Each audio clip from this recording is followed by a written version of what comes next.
He thought it was ordinary jealousy until the nightmares began. They were inseparable, three friends who shared everything: laughters, dreams, and a bond they thought would last forever. Until love turned one of them into something unrecognizable. Tunde, Kelechi, and Ada had been friends since university.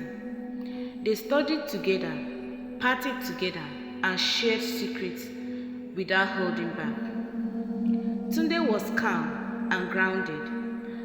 Kelechi was charming, loud, and effortlessly confident.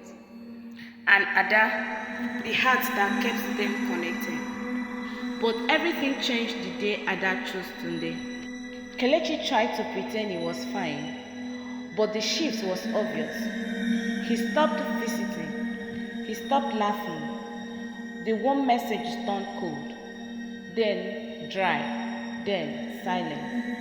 At first, Tunde and Ada believed it was normal, just bruised feelings, ordinary jealousy, nothing more. But then, strange things began to happen. Tunde and Ada's wedding invitation card vanished mysteriously from his table. Ada kept seeing a shadow figure across the street, tall still, watching her. And late one night, Tunde's phone lit up with a message from Kelechi's number. She won't walk down the Elle with you. Tunde felt his stomach twist. He blinked twice after reading the message, hoping it was a mistake. He stood there for a long moment, the phone trembling in his hand. Why would he send this? He whispered. A cold wave washed over him. Not anger, but fear. An unsettling heaviness he couldn't explain. He didn't reply. He simply dropped the phone on the table and sat down slowly, trying to breathe. That was the first moment he knew something was deeply wrong. 3 days before the wedding, the news struck. Kelechi was involved in an accident. His car has gone off New Cross Bridge, a dangerous curve at the edge of the city. An eyewitness said the car flipped twice, landed on its side, and within seconds, the engine exploded into flames. By the time help arrived, fire had eaten everything. When Tunde reached the scene later that morning, the air smelled of burnt rubber. Police tape fluttered. The twisted frame of Kelechi's car sat by the riverbank, melted and almost unrecognizable. A soft-spoken officer walked up to him and said, "We are very sorry. It looked like he lost control. Maybe speeding, maybe brake failure. We are investigating. But for now, he's being treated as an accident." Tunde stared silently. Something didn't add up, he said. Kelechi jogged recklessly, but drove carefully. Overspeeding was his biggest sermon. But the police insisted that there was no sign of another vehicle, no sign of struggle, just one man, one car, one fatal mistake. Still, the message kept replaying in Tunde's mind. She won't walk down the aisle with you. Was Kelechi depressed? He said. Was he drunk? Was it suicide? Or was it something far darker? As the wrecked car was towed away, a cool breeze brushed the back of Tunde's neck. He looked up, and for a second, he saw someone standing at the far end of the bridge, tall, still, watching him. When he blinked, the figure was gone. A few days later, Kelechi was buried. The atmosphere was quiet, heavy. Friends stood with red eyes, still unable to accept his death. Tunde and Ada stood together, barely holding themselves together as the coffin was lowered. A cold wind swept through the cemetery, making Ada shiver. The burial ended amidst tears, but the uneasiness lingered.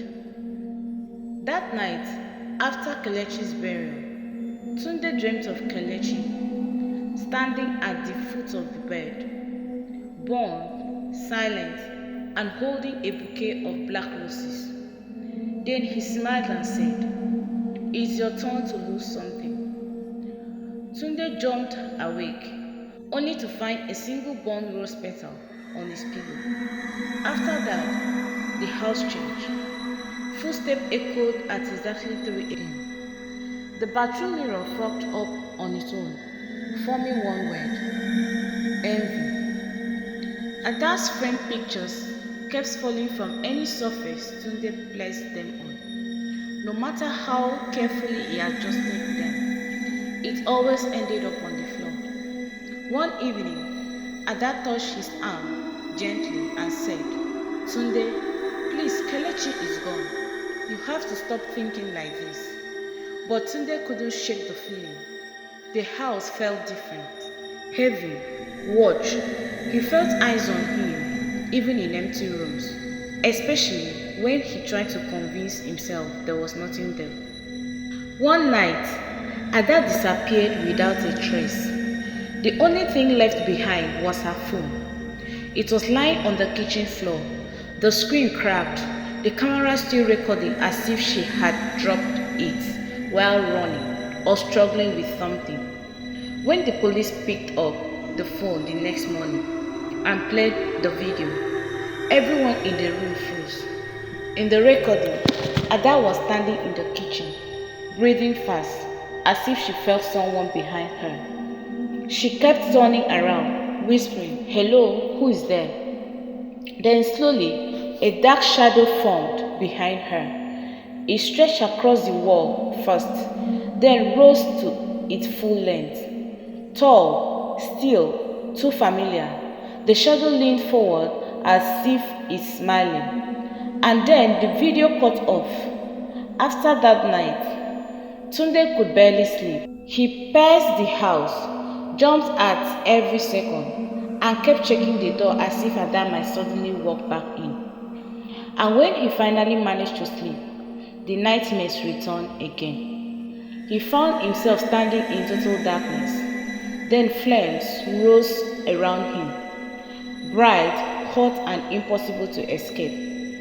From inside the fire, someone began to walk out. It was Kelechi. His skin was burnt and cracked, but he smiled as if he felt no pain.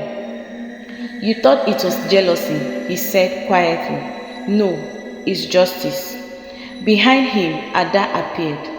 Her face was wet with tears, and she reached out to Tunde with shaking hands. "Why didn't you listen?" she cried. Tunde screamed and jumped away.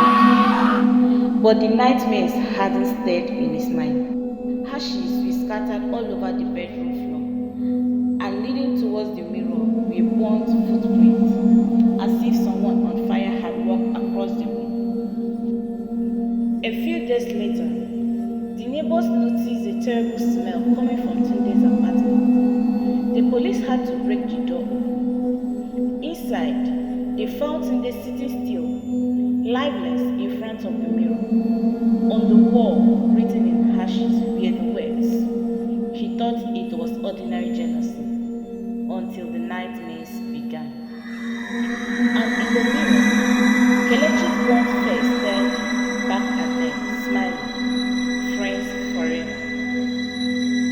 People say jealousy dies with the one, but sometimes it doesn't.